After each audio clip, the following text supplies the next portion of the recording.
It's often said that our darkest hours reveal who we truly are. For David, the plunge into despair seemed unending.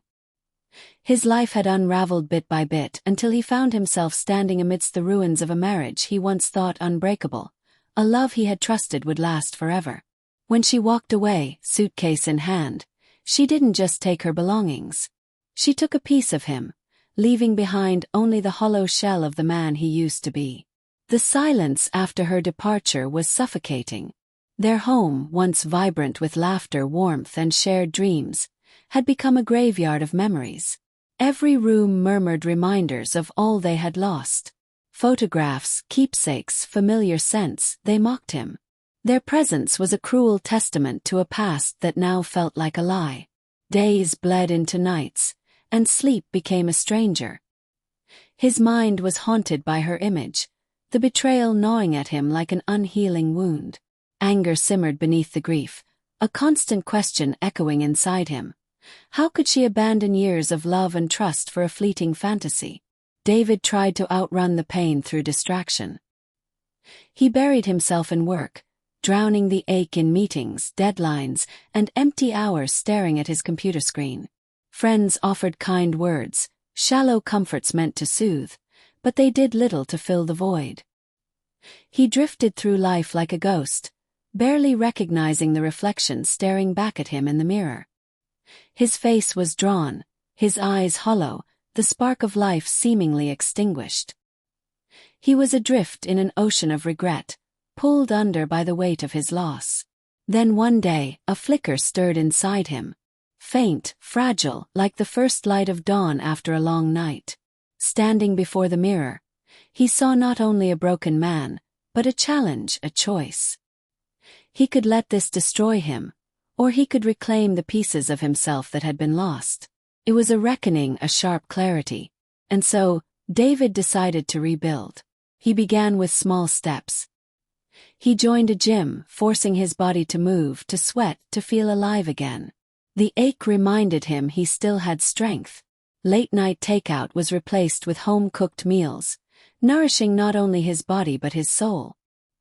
He reached out to old friends, reconnecting with the people who had known him before the cracks appeared. Every small victory felt monumental, a lifeline out of darkness. Mornings became jogs in the park, the rhythm of his steps grounding him, a reminder that life moved forward. Afternoons were spent meditating by the lake, where the still water mirrored the calm he longed to feel within. Slowly, David discovered joy in simple pleasures.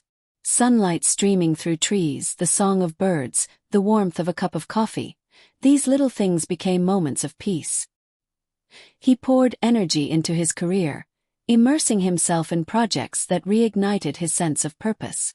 Work became a canvas, a place to channel pain into creation. Creativity, buried beneath grief, began to bloom. David rediscovered photography, a passion long neglected. Through the lens, the world gained new meaning. Every shutter click was healing, capturing beauty where once there was only despair.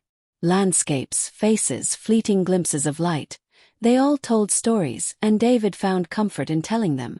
With every step forward, he reclaimed himself. He was no longer defined by what had happened, but by his choice to rise above it.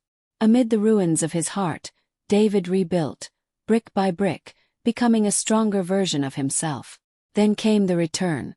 A knock at the door. Just when he thought the past was behind him, it came back. A quiet evening, the air heavy and still. David sat lost in thought when a knock echoed through the empty house. It was unexpected, a shiver running down his spine. He opened the door, and there she stood. She was different now.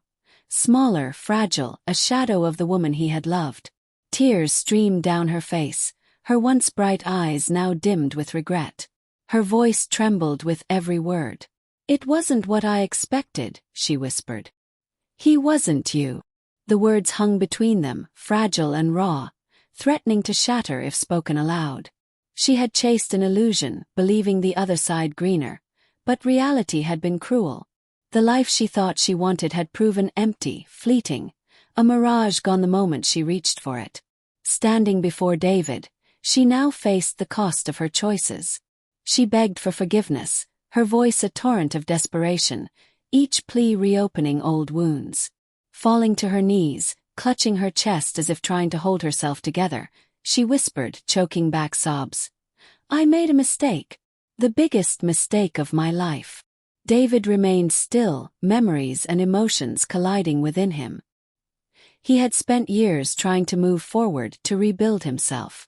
And now, the person who had shattered him was asking for a second chance. Forgiveness, they say, is noble. But some betrayals leave scars too deep to erase. The pain, the sleepless nights, the image of her with another, everything rushed back like a tidal wave, threatening to drag him under. He looked at her, the weight of the past pressing down. He had loved her once, more than words could convey. But love alone could not repair what had been broken. Some wounds do not heal with time. Some betrayals cannot be undone. Though his heart ached for what they had lost, he knew that returning meant losing himself again. "I hope you find peace," he said quietly, voice steady yet heavy with sadness. Her sobs echoed as he closed the door, sealing the final chapter of their story. David stood alone in the silence, but this time it felt different. The silence was not empty. It was a beginning, a chance to keep moving forward, to build the life he deserved. Some endings are necessary for new beginnings. As David turned from the door, he understood. His story was not over, it was just beginning. That night, long after closing the door, David stared at the ceiling, sleep nowhere in sight. The quiet felt strange. He told himself it was peace, but underneath lurked something darker, a question he could not silence. Why had she returned? Why those words? "He wasn't you." They lingered, twisting into something ominous. The next morning, unease shadowed him. At his usual cafe, he noticed a car parked across the street, tinted windows hiding its occupant. Had been there yesterday too. Coincidence? Perhaps. But the longer he watched, the more certain he became. It was waiting, observing. Then came the letter. No envelope, no return address. Just a single sheet slipped under his door. The handwriting was hers, frantic, hurried. "They're not who you think. Can't explain. Trust no one." David's pulse raced as he reread it. Who were they? What danger could the woman who once destroyed him now be warning him about? Instinct urged him to discard it, walk away. But something about the urgency, the fear in her words, pulled him in. By evening the air shifted. A phone call with silence on the other end. Footsteps echoing behind him on an empty street, vanishing when he turned. And then another knock at the door. This time she was not alone.